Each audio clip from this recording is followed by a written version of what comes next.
mga boss, meron tayong pinalitan dito. Hyundai Kona, may check engine, saka may shift shock sa reverse at drive, saka low power. Ano siya, para naka third gear lang. May check engine. Nagpalit tayo ng solenoid bulb.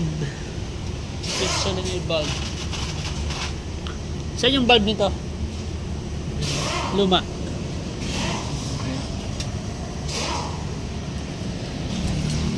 Ito mga boss, yung solenoid bulb nya, pinalitan natin. Binaba yung pinakang transmission oil pan. Tapos sinek isa-isa yung solenoid. Ito yung may problema. Ayan, nakikita nyo, parang may itim to, parang sunog. So minsan okay, minsan hindi. Intermittent problem na siya. So nagpalit ng solenoid bulb. Ito yung part number nya. Yun na lang. Pero minsan kailangan ng sample para dun sa actual na parts. So iniscan na to. Shift solenoid E yung problema. So mamaya pag kakabit, lagyan ng fluid, iscan natin ulit, saka i-reset. Pakita ko sa inyo mamaya kung yung na-scan, tapos reset natin, then road test na natin. Update ko kayo mamaya mga boss pag nalagay na ito transmission oil pan, nabalik na, tapos nalagyan ng fluid, kung magsasuccess na ito nga talaga yung problema. Hyundai Kona, bago pa pero bumigay agad to. Shift solenoid. Update kayo maya mga boss.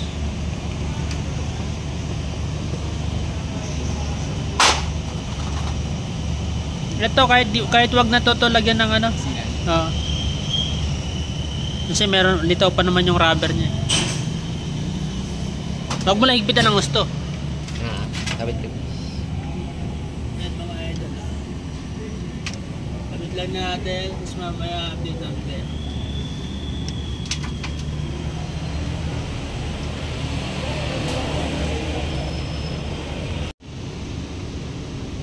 Ang anim na yun. 6.5.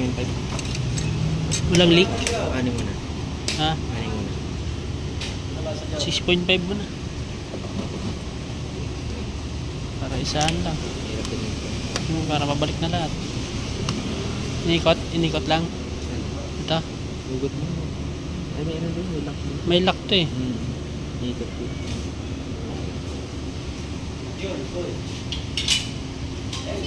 Na. Okay.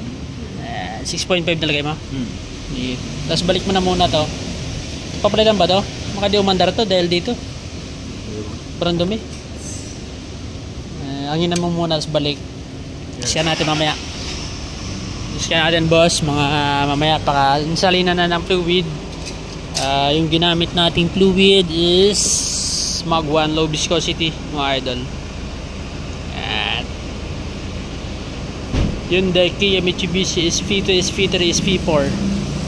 Ayan. Hyundai Kona. So maya pag nabalik na, ibabalik lang yung mga filter, housing, tapos iscan natin. Ito na mga boss yung Hyundai Kona. Pinalitan natin ng shift solenoid. May shift shock sa reverse, saka sa drive. Ayan. Parang malabo mga idol. Then iscan natin, wala na siyang fault kasi tinanggal yung battery. Hindi ko alam kung na-reset siya. So i-start muna natin to.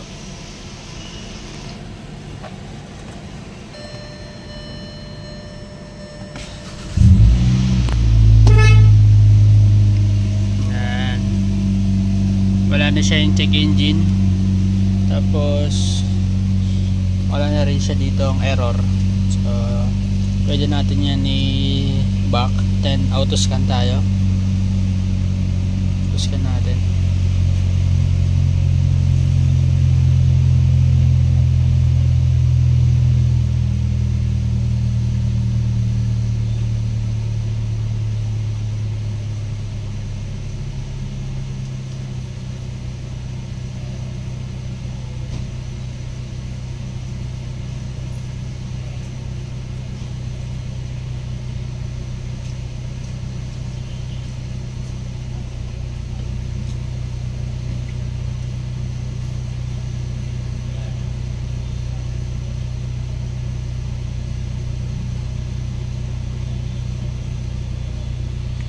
Yan.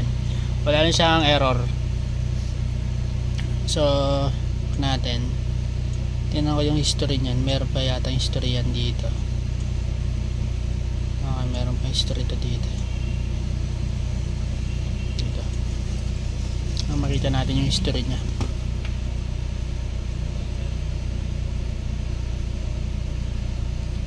Ito, Hyundai Kona. Ito yung 2019 Hyundai Kona 2.0. Ito yung fault niya, transaxle. 80 transaxle. Yan. Yan yung fault niya. P0773. 80 transaxle. Shift control solenoid valve E, electrical fault. Yan yung nakalagay. So, yan yung pinalitan natin. Shift control solenoid valve E. Yun yung na-scan natin. Yun yung problema niya bago namin gawin. So, yung ano nun, kapag siniship mo to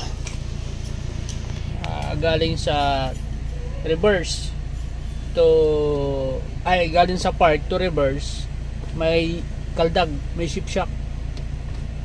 Ngayon, smooth na siya, walang uga. Tapos pag dinala mo sa drive, ganun din, may uga din. So, ngayon wala na siya, smooth na siya mga idol. Yan. Lagay ko sa, lalo pag neutral to reverse, may kaldag din yan. Pero ngayon wala na, kasi napalitan na natin ng shift control solenoid valve E. Ayan. So, yun lang mga boss. Goods na, success na mga idol. Yung naging problema nito, check engine with low power. Parang naka third gear lang daw, ayaw humatak, sabi nung mismong may-ari. 2019 model, ang baba ng mileage, 60,000 kilometers. So maraming salamat, problem solved.